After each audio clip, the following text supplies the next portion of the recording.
Hello and welcome to this very special Champions of the Trade podcast with Voltsmart, the world's only energy efficient consumer unit that guarantees you to save money. This is quite the claim to fame, so let's dive right into it and find out how it works.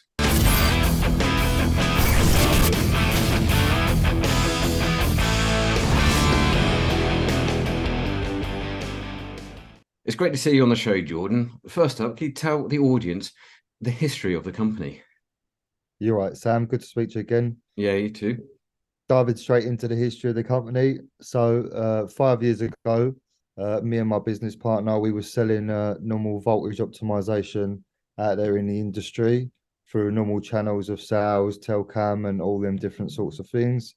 One of the main things that we found when we was doing this was that a lot of people would be negged out from the first point of when we'd mentioned voltage optimization. Obviously, it's a terminology that not your everyday people understand, and it's only a certain handful of the electrician world that actually know about it already.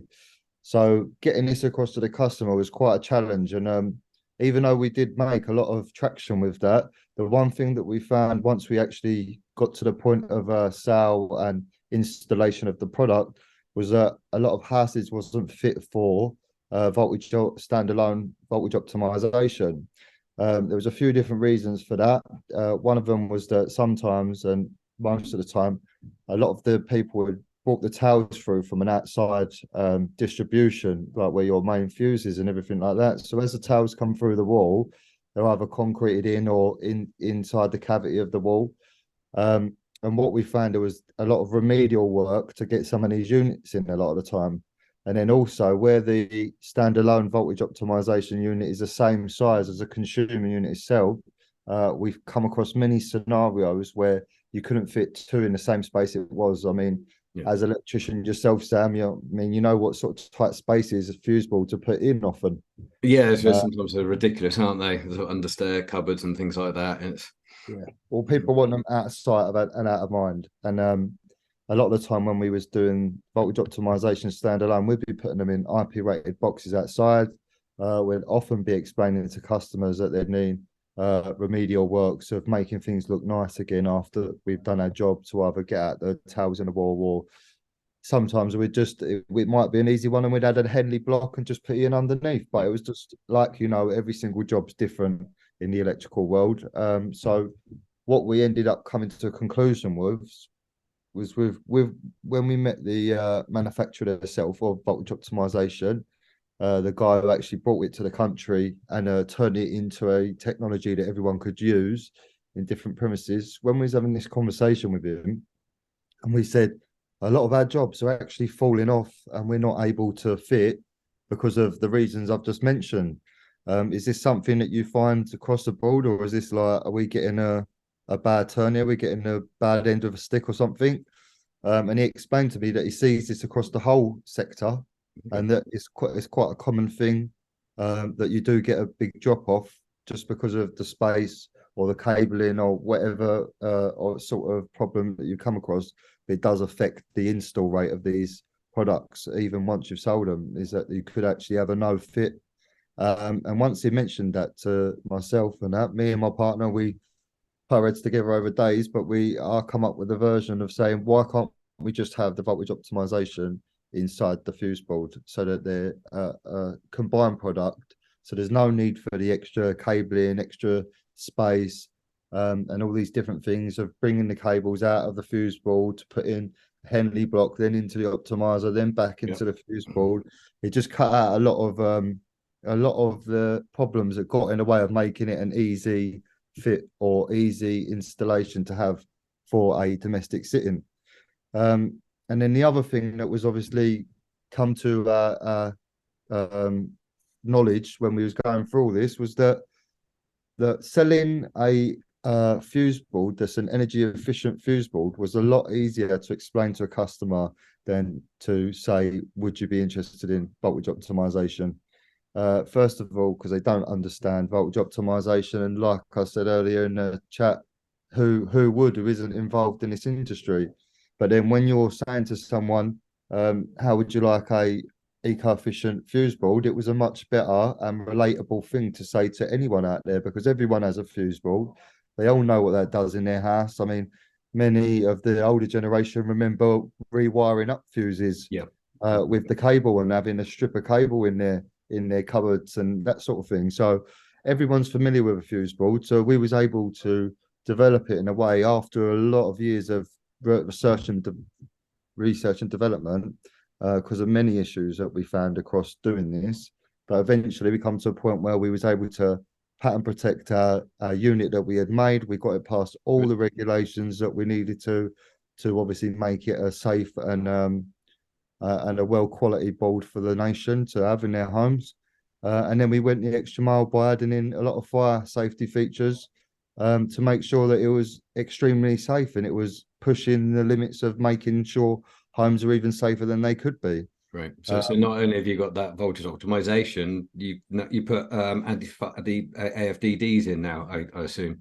Yeah, so we have one AFDD as come as standard in a range of our boards, but we have either RCBO setups or dual RCD. But yeah, the extra protection we put in is we put in fire extinguishers as standard, Okay. surge protection as standard, one AFDD as standard, and then obviously the optimization unit in itself. And the reason why the voltage optimization is fire safety in itself is because when there's a lot less voltage running through the products in your household, they're not going to run as hard or as hot or cause or more vibration, because that's what happens in the end when you run more voltage through a product. It just gets lost in heat and vibration a lot of the time. So what we're doing is allowing stuff like chargers. You know, when you have your laptop charger on your lap and Yeah. it gets extremely hot, that scent of it. Anything with a mini transformer in is going to be working a lot less hard to get it down to the voltage it needs for that particular product. So that could be anything, your air conditioning, anything with a transformer in that's trying to gain specific voltage or even DC.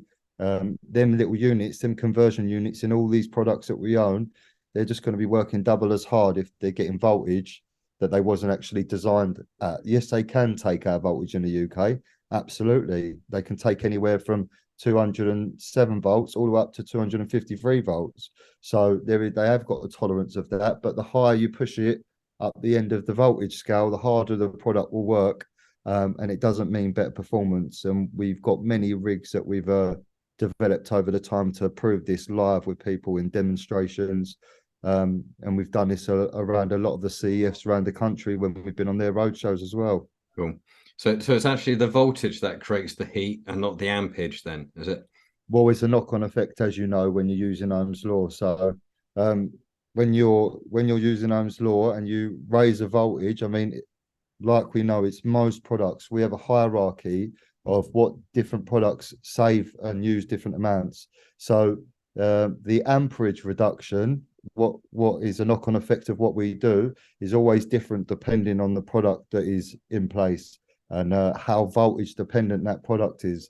But the more voltage you put through something, even if it is non-voltage dependent, if it's got any form of transformer or any sort of internal components like that, that's when you're going to save the lifespan of that product.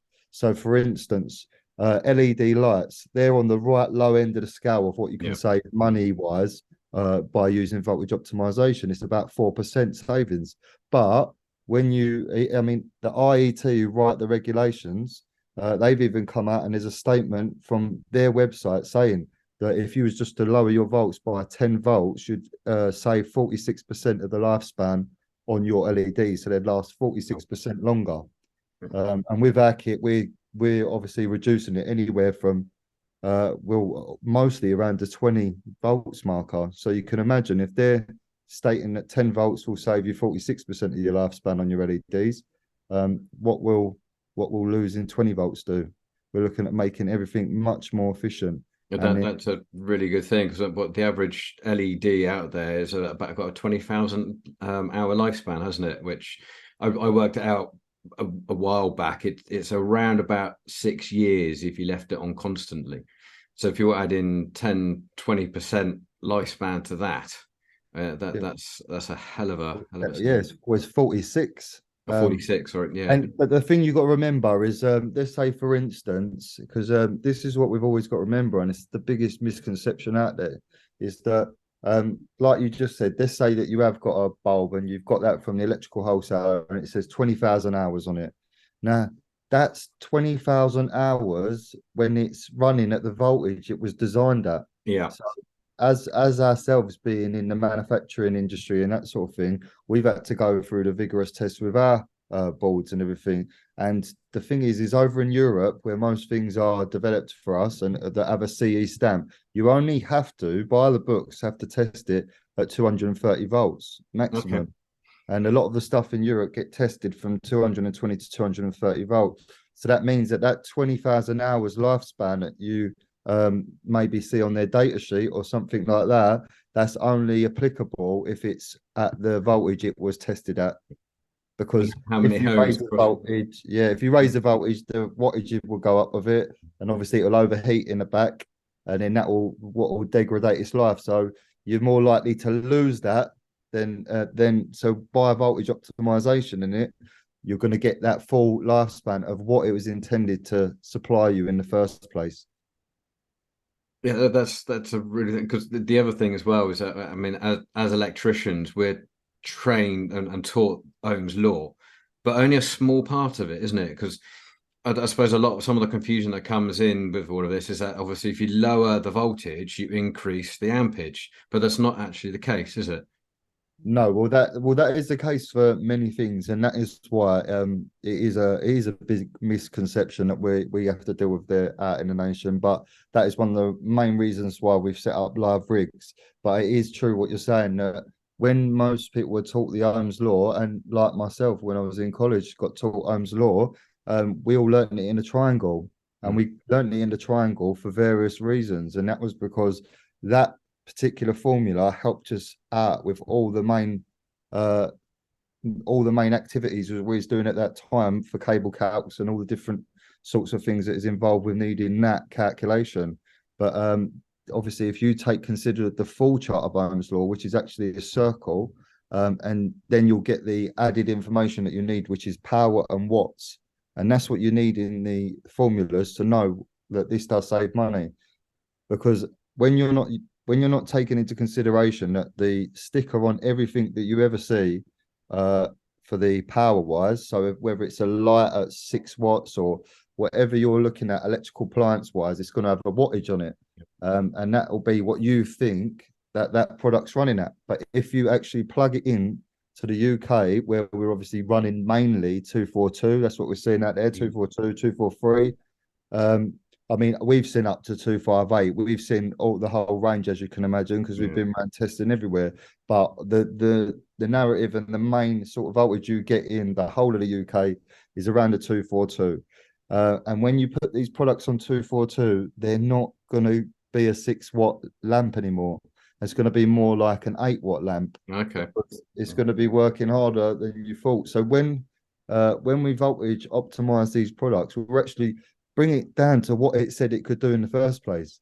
And I mean, when they go through design and manufacturing of any product in your home, whether it be your electric cooker, whether it be electric boiler, whether it be your computer, whatever it was that's electrically built in your home, when they went through the testing of that product to make it a product that could be sold to the nation, they had to make sure their cables were obviously the right size for the job that they was doing. But when these people actually design it, the most common thing that they do is they only do what the regulations say they should do to get that product passed, and they don't go over that. So what they do is they will test the product at 230, but they won't test it at what the UK will see, which could be up to 252 legally from the grid. So that's the sort of area that's undiscovered and sort of causing problems for people that they don't even know about. It's an invisible problem, and you won't know until someone done the statistics on how quick we fill up landfill sites with electrical products in other countries, because that's what the main thing is these products will last longer, but it's all a case of you supplying them with what they was designed to be run at. And I mean, it's not something illegal that we're getting a higher voltage and that we're doing something bad. It's just that that's our infrastructure. They was going to change it all the way back when the European Union started, and we realised that for us to fall in line with the electrical regulations to be part of the European Union, they wanted to do 230 volts, plus or minus 6%. But once UK realised that we was falling outside that jurisdiction, we had to then go back to the European Union and say, look, we get voltages across the board, 242, 243, and all the way up to 253. Now, we need to fall in line with these sort of the regulations that you're putting forward. So we need it to be plus or minus 10% to allow for all these products to be made and be used in UK still without like overheating or setting fire or anything crazy like that. So that is why there's like one product made for the whole of Europe, so that the manufacturers only have to use one manufacturing plant rather than making something for 240 and 230. So when we fell in line with that, our country realised that that was a problem. We made sure with them under the jurisdiction of what the allowances were that we could have plus or minus 10% on 230. But then by doing so, we've actually ignored the fact that we haven't done anything about the voltage. No, we haven't. No. But they was lobbying this in the government for a long period of time where they were saying, what shall we do? And we went through all of this for our research and development stage. I went through all the notes, went through the meetings that got had about it, and the moral of the story was that the UK government was going to do something about it, and they was trying to lobby to change the way it was so people could get a better voltage, and so it was a bit more safe, and people didn't have to spend as much money. But when they costed it out, it went into the trillions. And the bill got written off in 2014 completely to say the infrastructure is the way it is.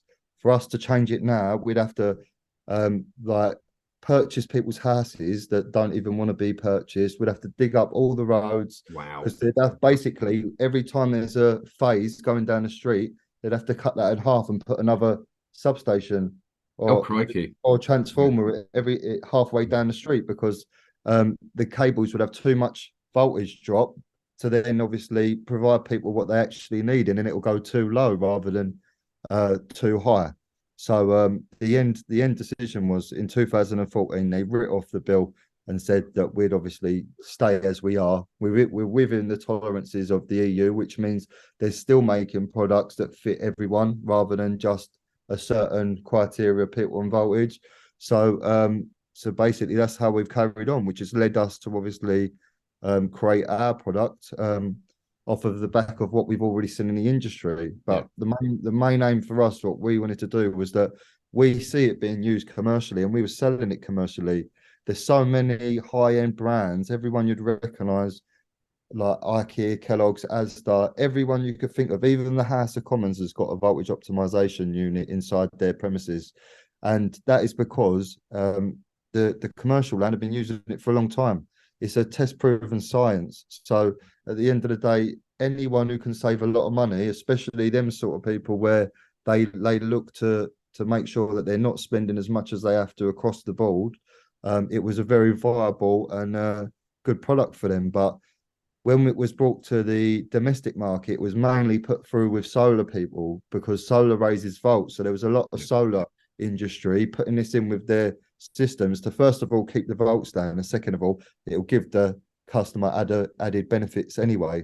So it was a win-win to put it in. So a lot of the solar industry has used this along the time. But like we said, the problems that we come across of making it a standalone product, the problems that we come across in the early stages, which led us to obviously create Voltsmart and have it as a one turnkey solution.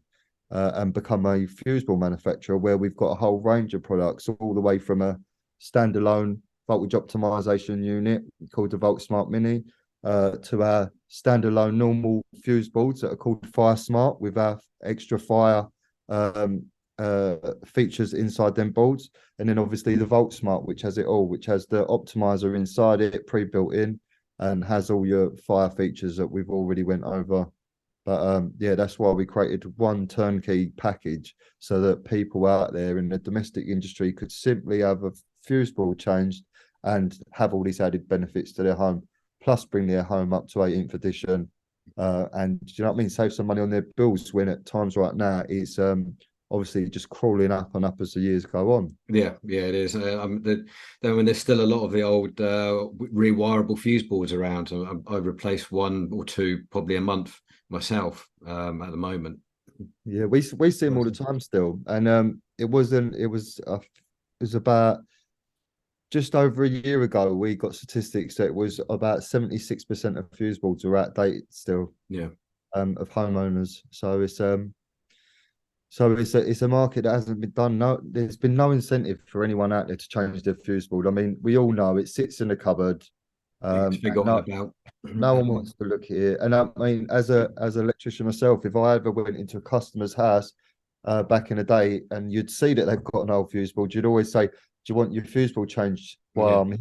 Like they might have wanted some LEDs or anything. A lot of the time, I got turned down to say, "Well, if it still works, then I don't want to fix it." If it's, do you know what I mean? What's the point of fixing it? Spend money if you don't have to. I mean, one of the ways that I personally have had to get around that point of view is that if someone's had one of these rewirable fuse boards and they want outside sockets put on, or they doing a kitchen refurb or something like that, I've just said you can do that job, but I can't do any of the electrics because by the regulations you have to have RCD protection. Getting the Voltsmart out there and educating people about how they can save the money. I mean, obviously that there's going to be the initial cost of changing the consumer unit to be what it is, and obviously you got the different options on that. But you mentioned you got a fire extinguisher built into it as well, and how does that work? So how that works is this thermoplastic tube. It's got incandescent chemicals inside that when it gets to the 70 degrees and above marker, then it will have a chemical reaction and explode once it reacts with the oxygen around it, and it will put out the fire. It's something that's very good. It wasn't our company that designed these. We get them in and install them in our board pre-hand because we think what a great product.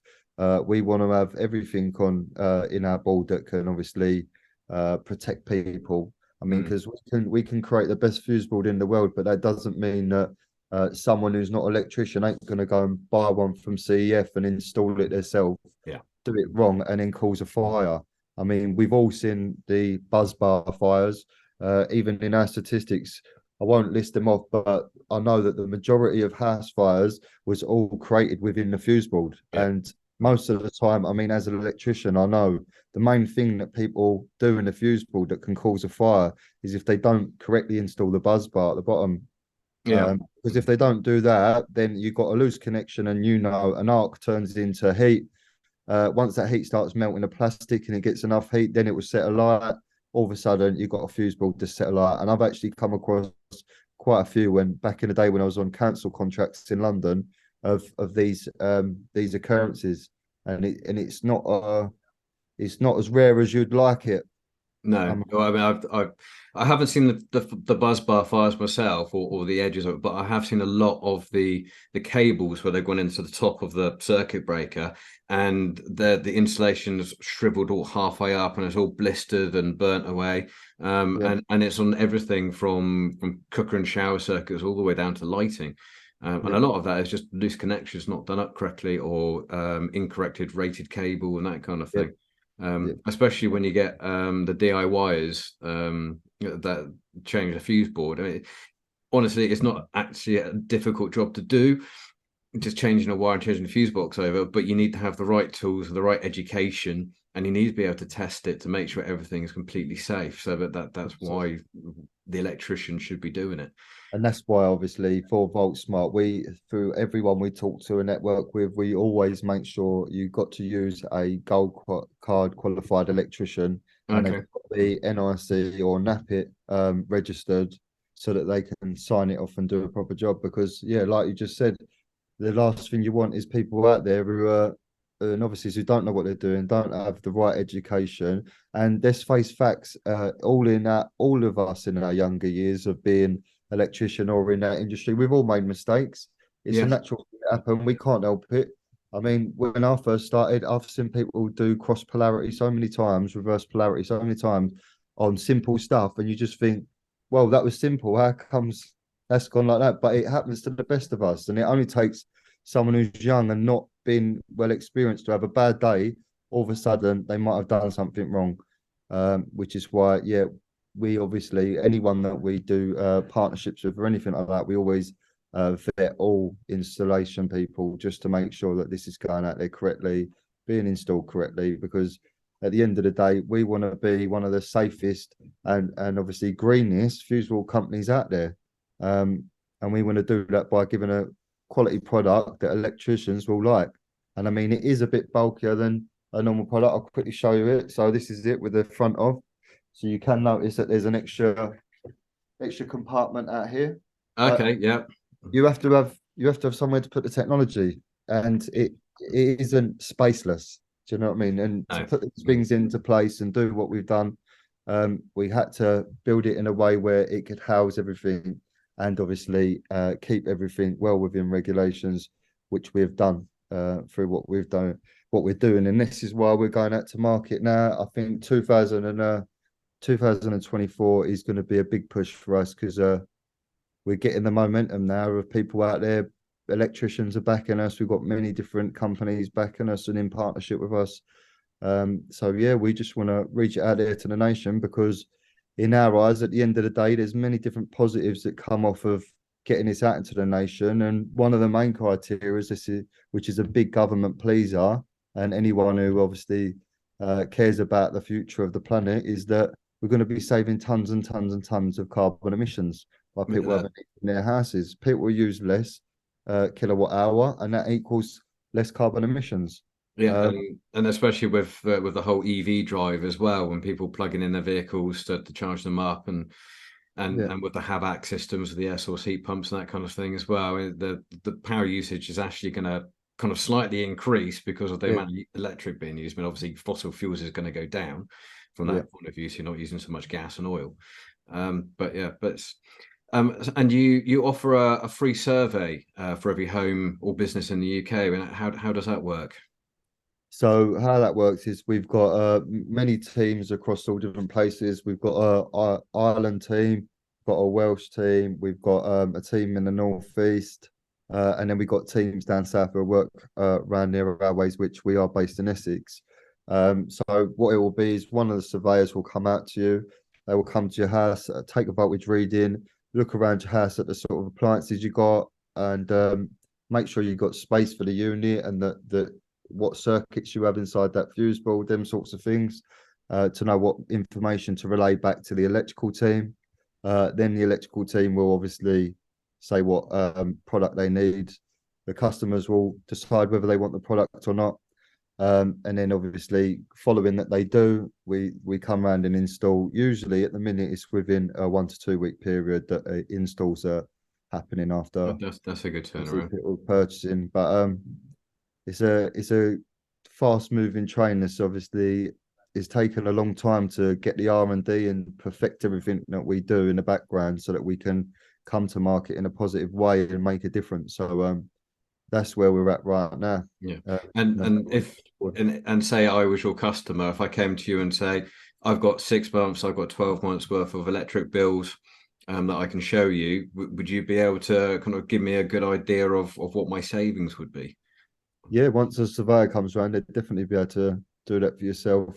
Once they measure the voltage, they know what setting you'll be going on. And then basically from that, we'll do the calculations. And obviously we like to under promise and over deliver. Yeah. And that's what we'd do. So obviously show you what savings could be achieved. And then, it's based on what you'd like. But at the minute, we find that people are there's the return on investments anywhere from 3 to 5 years. And what we've done is we've got finance packages for obviously the domestic market, so they can spread the payments over 5 years. Okay. So some of these customers can be cash rich from month number one. So I imagine that the actual system itself isn't going to be as cheap as just simply changing the fuse board to just a standard split load RCD unit, is it? Because obviously you've got all the technology behind it and the transformer, etc., behind it. Yeah, yeah. So what comes along with our product is that yes, it's going to be a bit more expensive, but we've price conditioned it so that we're not that much dearer than a normal fuse board install. I mean, we've done a lot of research out there in the market to see what people are selling new fuse boards to customers at and what they're installing them for with a certain certificate, with a surge protection board and them sorts of things. We've looked across the market at what we're seeing, and we've put ourselves in a price range where we're not that far different. And if you've done the maths between what they'd pay for a normal fuse board and what they'd pay for ours, that bit extra would pay itself back in a year, 2 years. So, and the way we see it is that the fuse board you've got in your home at the minute is costing you money. If you're not Yeah. at the optimum voltage for your products that you have in your household, then it's going to cost you money. And yes, it may be only down the ends of the 10% ranges and that sort of level. But at the end of the day, you've been paying for more electric for all this time. And there's a way now to actually stop that and have a fuse board that actually pay for itself. So all the added benefits that we've talked about will pay for itself. Yeah. I mean, most people we've done what looked at the statistics as well is how long do people stay in their household for? And the majority of people do stay in there over a 10-year period. So the facts that this is a product that will pay itself back below the 5-year period, I think is very beneficial to have it in your home. And the technology that we have inside our fuse board, there's no moving parts. So it's not like you're going to need a new one in 5 years, 10 years, 15 years. I mean, we offer a 10-year warranty with the product itself. That's really good. But the technology inside, I'm not being funny, but we know it will last 25 years plus easy without a shadow of a doubt. And that's me being very conservative with what I'm saying. That's fantastic. So, I mean, to sum up, basically, you've got a lower energy consumption to save costs for everybody. You're reducing the carbon footprint, which is making everybody's life much greener, and you're helping to save the planet there, which is another great bonus. You've got fantastic fire safety features. So, I mean, and I guess that if you're in a thatched cottage or you're a listed building, because I know listed you have to have the AFDDs, but if you're adding this fire extinguisher to it as well, you're going to hopefully lower their insurance costs as well from that point of view. And your system's just substantially built to last a lifetime, I guess. A guarantee of a 10-year. I mean, that's really, really good. I mean, most products these days, you're lucky if you get a year's worth of warranty from them. Yeah. Yep. So that 10-year, just to obviously clarify, because there will be people that end up watching this who might be coming installed or anything, but they have a 1-year warranty no matter what the weather. Yeah. And all they've got to do is if they have, well, what they should have an electrician, a fully qualified electrician, do the install. They will fill out the small sheet, and as soon as they fill out the small sheet with just before and after voltage and a couple of the dead tests, just put that information on the sheet, and the customer will return it to Voltsmart. Then they have a 10-year warranty. Fantastic. And that's registered with us. And at any point, we'll know their serial number. They call up, and obviously we don't expect any problems because, like I said, there's no moving parts. But obviously, if anything went wrong, that is obviously down to the technology and the fuse board that we've delivered to site. Then obviously that would be under the warranty and then get a return. And that's a really good way as well to ensure that the system's been installed by a qualified electrician as well. You mentioned about the electricians having to be have a gold card, but that mostly goes with construction electricians, doesn't it? I mean, I'm a domestic electrician myself, and I don't have a gold card. Could I still become a Voltsmart installer? Yeah, I mean, if you've as long as you're NAPIT or NIC registered, so that you can sign off your own work. Obviously, I did mention gold card, and maybe that weren't the correct terminology for people that have obviously been years in the game, have done different courses along the way that don't equal a gold card, but still as a competent person, as the regs say itself. So yes, as long as it is a competent person by the regs, and these people are signing off their own work via NAPIT, NIC, And all the or others. Yeah. yeah, or even that they work for a firm that the powers that be inside that firm have got the accreditations where they are overlooking the work and quality controlling the people below, and they're signing off the work. Obviously, any of them scenarios is a winner, because that's what we want at the end of the day. We want these being signed off by qualified electricians, and whether that be any qualifications you've got along the way that makes you a competent person, and now you can sign off for NIC on NAPIT, or whether you're a gold card electrician or above, or any sorts of categories. As long as you're a competent person and you're signing it off yourself through the governing bodies that we've just spoke about, NAPIT and NIC, then there will be no problem, Yeah. and you're 10 years warranty without any shadow of doubt. So as long as they, so Yeah, I which assume, is what we want anyway. yeah. So I assume that if I just gave you my registration number, for example, you could look me up. You can that proves that I am who I am, and Yep. yeah, I can start installing your boards then. Yep. Great. Yep. And they're obviously they're available at CEF. People can pick them up at CEF, or obviously they can contact us ourselves and set up something where they might want to become a reseller. Great. So it's And completely how up would to I them. contact you? If you just hit up our website at voltsmart.com, hopefully everyone can spell that. But I mean, it's quite an easy one, isn't it? But yeah, voltsmart.com, you'll get all of our details off there. Feel free to call, email, whatever you need. But you will be seeing us in adverts very soon. So hopefully Fantastic. you'll see them. And if people want to put their details on there, then obviously that's where they'll get contacted from there as well. So there's many different ways to contact us. Also, info@voltsmart.com. Feel free to fire any questions over there, or any queries across the product or the product range. And yeah, we'll be happy to help. Great. And it's British made, isn't it? It is British made, yep. And production line is up in Sheffield. Great. So everything's, well, we'll say in-house, but it's all in the UK, which Yeah, is it's also all in very the good. UK. Yeah. Yep. Great. Well, thank you very much for that, Jordan. I wish you all the best with the company, and I'm sure I'll be in touch very shortly to discuss a couple of jobs that I've got lined up that could very well benefit from this. Yeah, I really do appreciate that, Sam. Thanks for having us on and giving us your time to put the word out there. Appreciate it Great. very much. So, Oh, I'll see you soon. Thanks very much. see you soon. Talk soon, Sam. Thank you very Cheers. much. Bye now.